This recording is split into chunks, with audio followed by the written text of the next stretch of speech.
پہلے تو میں نے مسلمانوں کے اخلاق سنے تھے، اب تو میں نے دیکھ بھی لیے۔ پر یہ بتا جب 12,000 آیا تھا جان کیوں نہیں چھڑائی؟ تو حضرت چارہ کاٹتے کاٹتے رو پڑے، فرمانے لگے تو نہیں نہ جانتا یہ بیٹیاں سانجی ہوتی ہیں، پتہ نہیں نا؟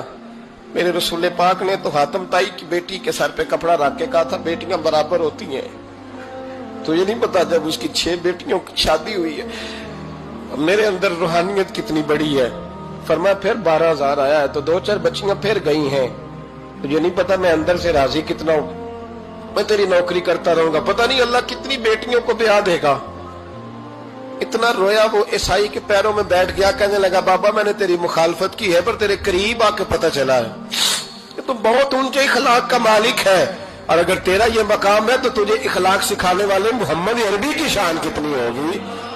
ظالم کی بولیے جاتے نہیں لوگ جھوٹے گواہ بن کے، وکیل صاحب کو نہیں پتا ہوتا کہ یہ بندہ مجرم ہے جو میرے پاس آیا، کیا مجرموں کے وکیل نہیں ہوتے؟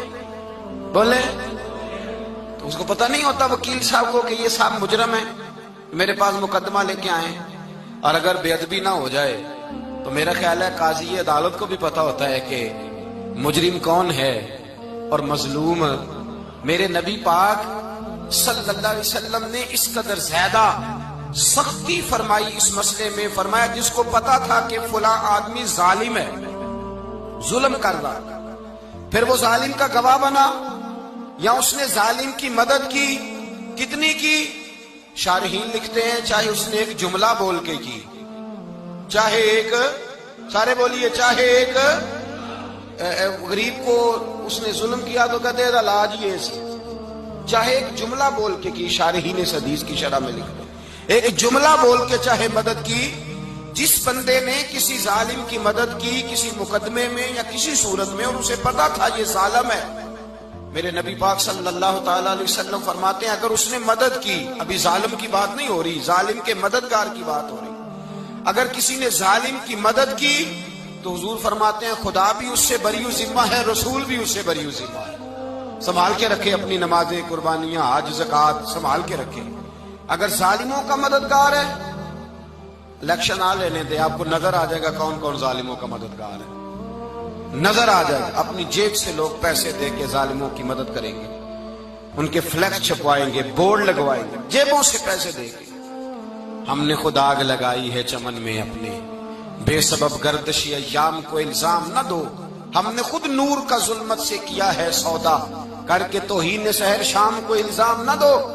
ظالموں کے مددگار میدان میں آ گئے، یہ چھوٹا لفظ نہیں، میرے حبیب پاک صلی اللہ علیہ وسلم نے فرمایا جو ظالم کا مددگار ہے سن لے جو سجن کے ساتھ کچہری جاتا ہے، وہ یاد رکھے جو دوست کا گواہ بنتا ہے، وہ یاد رکھے جو کہتا ہے میں مانگی گیا تھا، مجھے بلایا گیا تھا قبضہ چھڑانے کے لیے کسی غریب بیوہ کی جائیداد پہ، کب وہ سن لے تو مدد کر کے نہیں آیا، تو خدا کے ذمے سے نکل گیا ہے۔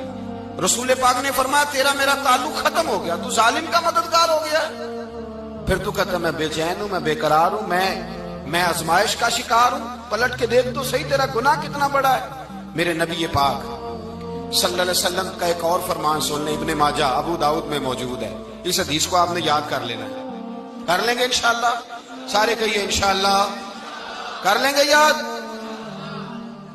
حضور صلی اللہ علیہ وسلم نے فرمایا اگر تو ظالم کی مدد کرے گا نا، یہ لفظ دل کی تختی پہ لکھ لینا، یہ مکافات عمل ہے، مکافات عمل دنیا، ادھر کرو گے تو ادھر بھرو گے۔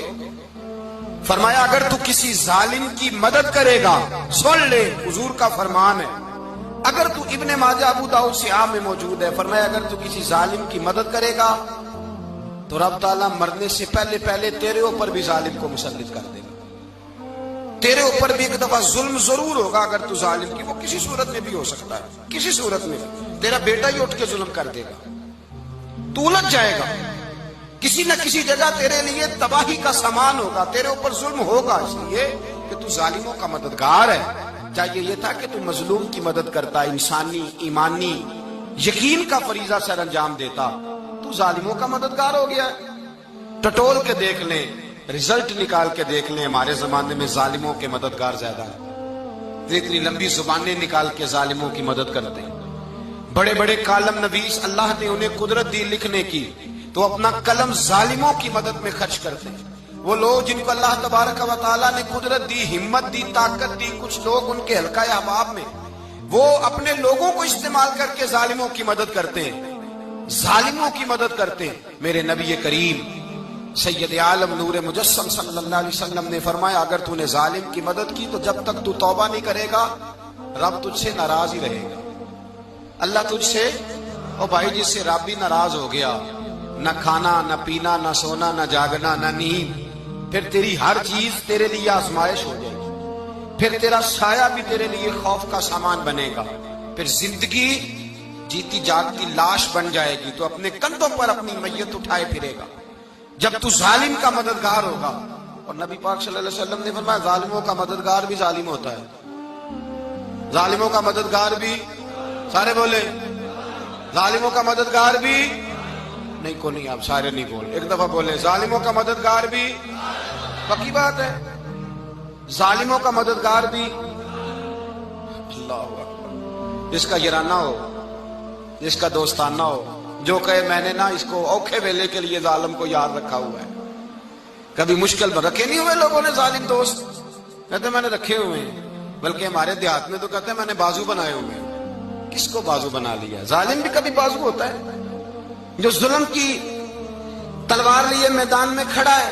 قارون، حامان، فرعون، نمرود کا حال نہیں لوگوں نے دیکھا؟ اپنے زمانے میں آپ نے کتنے لوگ نہیں دیکھے جن کے سائے سے، آواز سے لوگ کانپتے تھے؟ پھر پولیس کی گاڑیوں میں وہ اس طرح مردہ پڑے کہ دنیا نے تماشا دیکھا ان کا۔ یہ رنگ ہم نے دیکھے نہیں اپنے آنکھوں سے۔ فرمایا ظالم کا مددگار بھی، جو کار میں بٹھا کے لے کے گیا وہ بھی ظالم، جس نے چائے پلائی وہ بھی، جس شخص نے کھانا کھلایا وہ بھی، جو کچہری تک ساتھ گیا وہ بھی، جس نے فلیکس کے نیچے، بڑے شرابی کے نیچے چھوٹی اپنی فوٹو لگائی وہ بھی، جو ووٹ کی پرچی ڈالنے گیا وہ بھی۔ کہہ دینا باہر نکل کے کہ حضرت صاحب نے سیاسی تقریر کی ہے، کہہ دینا، پر بات تو سچی ہے نا۔ خو کرے ہم تو سے تھوڑا سا گلا بھی سن لے، خو کرے ہم تو سے تھوڑا سا بھی گلا۔ امام مالک کے پاس ایک بندہ آیا، اس نے کہا حضور میں درزی ہوں، ایک ظالم بادشاہ مجھ سے کپڑے سلواتا ہے، میں تو ظالموں کا مددگار نہیں نا۔ ایک ظالم بادشاہ مجھ سے، حضور میں تو مددگار نہیں نا ظالموں کا۔ جو فرمایا ظالموں کا مددگار بھی ظالم ہوتا ہے، تو کپڑے لے کے آتا ہے میں سی کے دے دیتا ہوں، ذمہ داری نہیں۔ یہ ایک آدمی دکاندار ہے، اس سے کوئی بندہ چیز خریدنے آئے گا تو تھوڑی کہے گا میں نے نہیں دینی، تو دے گا۔ کوئی بندہ اگر کسی شخص سے کوئی کام کہتا ہے جو اس کی فیلڈ ہے، اس کا شعبہ ہے، اس کا معاش کا وہ سلسلہ ہے، کہتے ہیں یا رسول اللہ صلی اللہ علیہ وسلم ظالموں کا مددگار بھی ظالم، حضور نے فرما دیا۔ تو امام مالک سے بندے نے مسئلہ پوچھا، دل کی تختی پہ لکھنے والی باتیں ہیں، کہا حضور میں درزی ہوں، ظالم کپڑے سلواتے ہیں، میں تو مددگار نہیں نا۔ امام صاحب کہنے لگے نہیں، مددگار تو وہ ہوگا جو تجھے سوئی دھاگا فراہم کرے گا، تو پورے کپڑے سی کے دیتا ہے، تو خود بہت بڑا ظالم ہے، تو پورے سوٹ سی کے دیتا ہے، تو بہت بڑا ظالم خود ہے۔ مددگار تو وہ ہوگا جو تجھے دھاگا دے گا، جو تجھے بٹن دے گا، جو تجھے نلکی دے گا۔ جو ظالم سے اتنی نفرت ظلم کر کے بنتا ہے، یہاں تو ہمارے زمانے میں ہیرو بن جاتے ہیں لوگ، ظالم ہیرو ہے، لوگ اس سے ڈرتے پھرتے ہیں، گھومتے پھرتے ہیں، اور بہت سارے کم مزاج لوگ اس کے پیچھے ہاتھ باندھ کے پھرتے ہیں۔ ظالموں کی مدد کرنا، ظالموں کے ساتھ رہنا، یہ ظلم ہے، ظلم، یہ زیادتی ہے۔ میرے نبی پاک صلی اللہ تعالی علیہ وآلہ وسلم نے ارشاد فرمایا، یاد رکھو رب فرماتا ہے میں مظلوم کی مدد ضرور کروں گا، چاہے جلدی کروں چاہے دیر سے کروں، میں مظلوم کی مدد۔ اور حضور صلی اللہ علیہ وسلم نے فرمایا ہے، حضرت معاذ بن جبل کہتے ہیں حضور نے مجھے یمن کا گورنر بنایا، جب میں جانے لگا نا تو حضور نے بڑی نصیحتیں کی، بخاری میں موجود ہے، فرماتے ہیں جب میں پلٹنے لگا تو میرے رسول نے فرمایا معاذ ایک منٹ ٹھہر جا، ایک بات میری یاد رکھنا، اس کو نہ بھولنا۔ کہا حضور کیا؟ فرمایا دیکھنا کسی پہ ظلم نہ کر بیٹھنا، کہیں تجھ سے زیادتی نہ ہو جائے۔ محبوبہ پھر حضور نے فرمایا سن میرے معاذ، میں تجھے گورنر بنا رہا ہوں، زیادتی نہ کر بیٹھنا۔ یا رسول اللہ صلی اللہ علیہ وسلم کیا ہوتا ہے؟ تو میرے کریم نے فرمایا جب مظلوم دعا کے لیے ہاتھ اٹھاتا ہے تو عرش کا مالک کہتا ہے فرشتوں پیچھے ہٹ جاؤ، عرش کا مالک کہتا ہے فرشتوں پیچھے ہٹ جاؤ۔